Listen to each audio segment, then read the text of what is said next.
शुभ प्रभात। आज की कहानी महाभारत का सूक्ष्म विश्लेषण।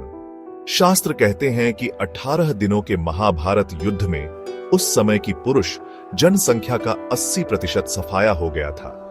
युद्ध के अंत में एक दिन संजय कुरुक्षेत्र के उस स्थान पर गए जहां संसार का सबसे महानतम युद्ध हुआ था। तभी एक वृद्ध व्यक्ति ने वहां आकर धीमे और शांत स्वर में कहा, एल्डरली मैन, अब आप उस बारे में सच्चाई कभी नहीं जान पाएंगे, क्योंकि वह अब इतिहास हो चुका है। संजय ने धूल के बड़े से गुब्बार के बीच दिखाई देने वाले भगवा वस्त्रधारी एक वृद्ध व्यक्ति को देखने के लिए उस ओर सिर को घुमाया। एल्डरली मैन, मुझे पता है कि आप कुरुक्षेत्र युद्ध के बारे में पता लगाने के लिए यहां हैं, लेकिन आप उस युद्ध के बारे में तब तक नहीं जान सकते जब तक आप ये नहीं जान लेते हैं कि असली युद्ध है क्या। संजय, तुम महाभारत का क्या अर्थ जानते हो? एल्डरली मैन, महाभारत एक महाकाव्य है, एक गाथा है, एक वास्तविकता भी है, लेकिन निश्चित रूप से एक दर्शन भी है।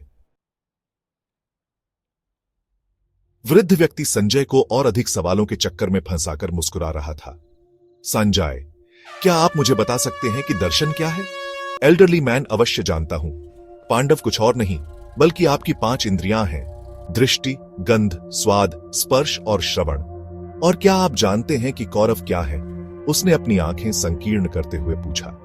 एल्डरली मैन, कौरव ऐसे 100 तरह के विकार हैं जो आपकी इंद्रियों पर प्रतिदिन हमला करते हैं, लेकिन आप उनसे लड़ सकते हैं और जीत भी सकते हैं। पर क्या आप जानते हैं कैसे? संजय सिर हिलाते हुए, नहीं एल्डरली मैन, जब कृष्ण आपके रथ की सवारी करते हैं। यह कहे वह वृद्ध व्यक्ति मुस्कुराया। एल्डरली मैन, कृष्ण आपकी आंतरिक आवाज, आपकी आत्मा, आपका मार्गदर्शक प्रकाश है, और यदि आप अपने जीवन को उनके हाथों में सौंप देते हैं तो आपको फिर चिंता करने की कोई आवश्यकता नहीं है। संजय, फिर कौरवों के लिए द्रोणाचार्य और भीष्म क्यों लड़ रहे हैं? एल्डरली मैन, भीष्म हमारे अहंकार का प्रतीक है। एल्डरली मैन, अश्वत्थामा हमारी वासनाएं जो कि जल्दी नहीं मरती। एल्डरली मैन, दुर्योधन हमारी सांसारिक वासनाओं, इच्छाओं का प्रतीक है। एल्डरली मैन, द्रोणाचार्य हमारे संस्कार हैं। एल्डरली मैन, जयद्रथ हमारे शरीर के प्रति राग का प्रतीक है कि मैं ये देह हूं का भाव। एल्डरली मैन, द्रुपद वैराग्य का प्रतीक है। एल्डरली मैन, अर्जुन मेरी आत्मा है, मैं ही अर्जुन हूं और स्वनियंत्रित भी हूं। एल्डरली मैन, कृष्ण हमारे परमात्मा है। एल्डरली मैन, 5 पांडव 5 नीचे वाले चक्र भी हैं, मूलाधार से विशुद्ध चक्र तक। एल्डरली मैन, द्रौपदी कुंडलिनी शक्ति है, वह जागृत शक्ति है जिसके 5 प्रति 5 चक्र हैं। एल्डरली मैन, ओम शब्द ही कृष्ण का 5 जन्य शंखनाद है। एल्डरली मैन, जो मुझ और आप आत्मा को ढाढ़स बनाता है कि चिंता मत कर, मैं तेरे साथ हूँ। एल्डरली मैन, अपनी बुराइयों पर विजय पाओ, अपने निम्न विचारों, निम्न इच्छाओं, सांसारिक इच्छाओं, अपनी आंतरिक शक्तियों से एल्डरली मैन, वासनाओं को त्याग कर और चैतन्य पाठ पर आरूढ़ हो जाओ। एल्डरली मैन, विकार रूपी कौरव अधर्मी एवं दुष्ट प्रकृति के हैं।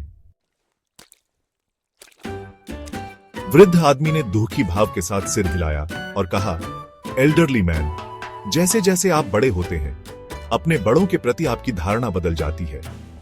जिन बुजुर्गों के बारे में आपने सोचा था कि आपके बढ़ते वर्षों में वे संपूर्ण थे, अब आपको लगता है वे सभी परिपूर्ण नहीं हैं, उनमें दोष हैं, और एक दिन आपको यह तय करना होगा कि उनका व्यवहार आपके लिए अच्छा या बुरा है। तब आपको यह भी एहसास हो सकता है कि आपको अपनी भलाई के लिए उनका विरोध करना या लड़ना भी पड़ सकता है। यह बड़ा होने का सबसे कठिन हिस्सा है, और यही कारण है कि गीता महत्वपूर्ण है। संजय धरती पर बैठ गया, इसलिए नहीं कि वह थक गया था, बल्कि इसलिए कि वह जो समझ लेकर यहां आया था वो एक एक कर धराशायी हो रही थी। लेकिन फिर भी उसने लगभग फुसफुसाते हुए एक और प्रश्न पूछा। संजय, तब कर्ण के बारे में आपका क्या कहना है? एल्डरली मैन, आपने अंत के लिए सबसे अच्छा प्रश्न बचाकर रखा हुआ है। कर्ण आपकी इंद्रियों का भाई है, वह इच्छा है, वह सांसारिक सुख के प्रति आपके राग का प्रतीक है, वह आपका ही एक हिस्सा है, लेकिन वह अपने प्रति अन्याय महसूस करता है और आपके विरोधी विकारों के साथ खड़ा दिखता है, और हर समय विकारों के विचारों के साथ खड़े रहने के कोई न कोई कारण और बहाना बनाता रहता है। एल्डरली मैन, क्या आपकी इच्छा आपको विकारों के वशीभूत होकर उनमें बह जाने या अपनाने के लिए प्रेरित नहीं करती रहती है? संजय ने स्वीकार में सिर हिलाया और भूमि की तरफ सिर करके सारी विचार श्रृंखलाओं को क्रमबद्ध कर मस्तिष्क में बैठाने का प्रयास करने लगा। और जब उसने अपने सिर को ऊपर उठाया, वह वृद्ध व्यक्ति धूल के गुब्बारों के मध्य कहीं विलीन चुका था। लेकिन जाने से पहले वह जीवन की वो दिशा एवं दर्शन दे गया था जिसे आत्मसात करने के अतिरिक्त संजय के सामने अब कोई अन्य मार्ग नहीं बचा था।